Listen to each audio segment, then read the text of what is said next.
આજકાલ કેન્સરની સંખ્યા એટલી માત્રામાં વધી રહી છે, આની પાછળનું કોઈ સચોટ કારણ ખરું? જમીનમાંથી નીકળતી ઇનવિઝિબલ ઇલેક્ટ્રોમેગ્નેટિક વેવ્સના કારણે આ કેન્સર થાય છે.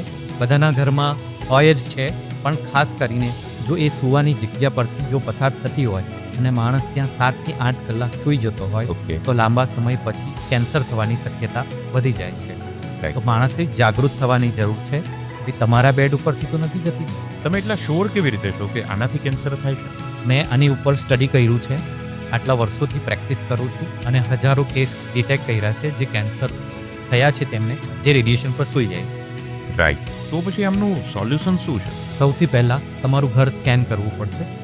એના પછી રેડિયેશન ડિટેક્ટ થયા પછીના 2 સોલ્યુશન છે. પહેલું તો તમે જગ્યા પરથી ખસી શકો છો અને બીજું તમે રેડિયેશનને હાર્મોનાઇઝ કરાવી શકો. તમે પણ જો તમારા ઘરને સ્કેન કરાવવા માંગતા હોય તો અમે તમારી હેલ્પ કરી શકીએ છીએ.